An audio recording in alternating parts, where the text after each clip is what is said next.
Good morning minister. Good morning. താങ്കളുടെ ഇന്നലത്തെ ഒരു കമന്റ് വലിയ രീതിയിൽ ഞാൻ ഇന്ന് പത്രങ്ങളിലൂടെയൊക്കെ പോകുമ്പോൾ താങ്കളും കണ്ടു കാണുമല്ലോ. കുഞ്ചുകുറുപ്പും നിർമ്മിത ബുദ്ധനും കാകദൃഷ്ടിയും എല്ലാം കെട്ടിടം ആരോഗ്യമന്ത്രി ഉരുട്ടിയിട്ടതല്ലോ എന്ന ആ ഒരു ഡയലോഗിൽ പിടിച്ചാണ് ഇന്നത്തെ പ്രധാനപ്പെട്ട 3 പത്രങ്ങളിലും കാർട്ടൂൺ അടക്കം വന്നിരിക്കുന്നത്. ഇന്നലെ ആ പറഞ്ഞ വാചകം അത് വലിയ രീതിയിൽ ചർച്ചയാകുന്നുണ്ട്. അതിൽ താങ്കൾ ഈ പ്രതിഷേധങ്ങളോടുള്ള ഒരു പ്രതികരണമായി പറഞ്ഞതാണോ? അത് ചോദ്യത്തിന് ഉത്തരവാണ്.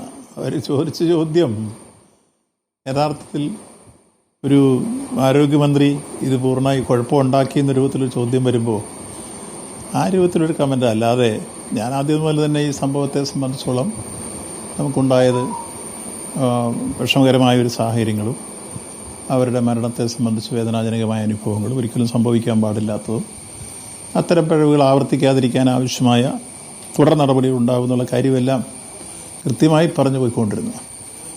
അതിനിടയിലാണ് വീണ്ടും ഈ ആരോഗ്യമന്ത്രിയെ വ്യക്തിപരമായി ആക്രമിച്ച് അവരെ രാജിവെക്കണമെന്നുള്ളത് മാത്രമല്ല, അവരെ പറയാൻ കൊള്ളാത്ത രൂപത്തിലുള്ള പുലഭ്യം പറയുന്ന രൂപത്തിലേക്ക് പ്രതിപക്ഷത്തിൻ്റെ സമീപനങ്ങളുണ്ട്.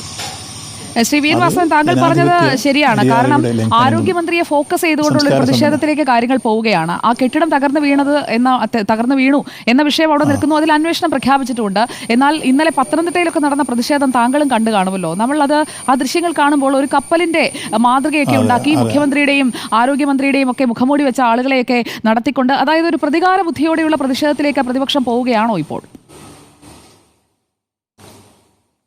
അതെ, ഞാൻ സുജയ, അത് മനസ്സിലാക്കേണ്ടത്, നമ്മൾ ഇത്തരം പ്രശ്നങ്ങളെ സംബന്ധിച്ചോളം പൊതുസമൂഹം പൊതുവിൽ കാണേണ്ടത് ഇത്തരം സംഭവം ഭാവിയിൽ ആവർത്തിക്കാതിരിക്കാൻ സഹായിക്കുന്ന തുടർ നടപടികൾ സ്വീകരിച്ച് മുന്നോട്ട് പോയി ഉണ്ടായ സംഭവത്തിൽ ഏതെങ്കിലും വീഴ്ചയുണ്ടെങ്കിൽ അതിന് പരിഹാരം കാണുക. പ്രത്യേകിച്ച് ഒരു ആതുര സേവന സങ്കേതമാണ്.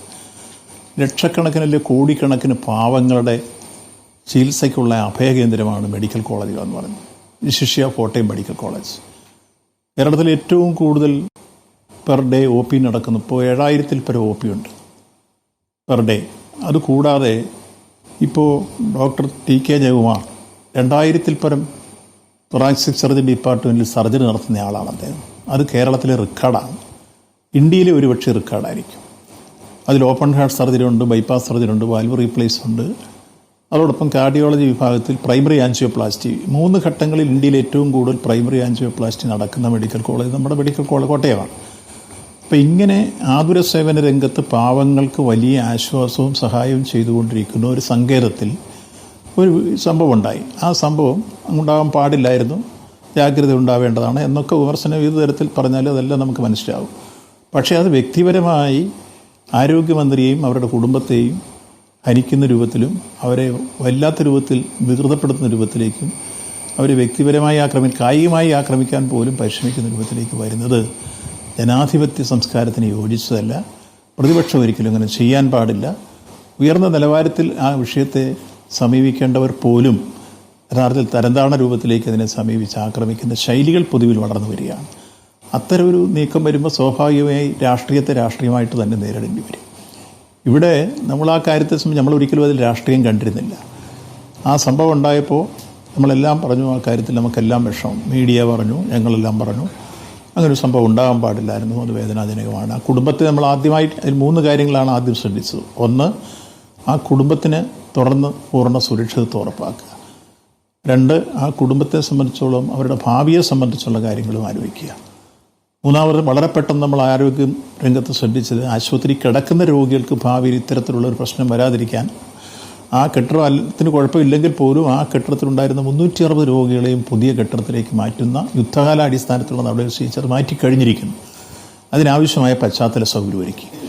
ഒരു സംഭവം ഉണ്ടായിക്കഴിഞ്ഞാൽ ആ സംഭവത്തെ സംബന്ധിച്ചോളം അടിയന്തരമായി ഇനി അത്തരത്തിലുള്ള സംഭവങ്ങൾ ഉണ്ടാകാതിരിക്കാനുള്ള മുൻകരുതൽ സ്വീകരിക്കുന്നതോടൊപ്പം തന്നെ ഉണ്ടായ സംഭവത്തെക്കുറിച്ച് പിഴവുണ്ടോ എന്ന് പരിശോധിക്കാൻ അന്വേഷണം പ്രഖ്യാപിച്ചു.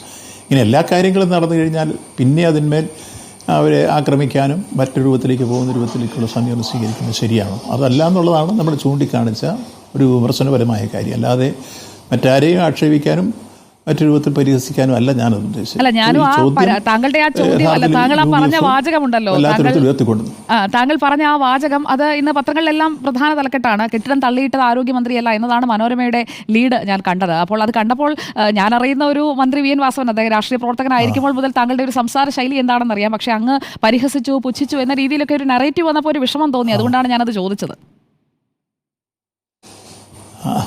ചോദിച്ചത് സന്തോഷം സഹോദരി. എന്താ വെച്ചാൽ നിങ്ങളെങ്കിലും ആ കാര്യം മനസ്സിലാക്കിയതിൽ ഏറെ സന്തോഷിക്കുന്നു, അഭിമാനിക്കുന്നു, നിങ്ങളെ അഭിനന്ദിക്കുന്നു.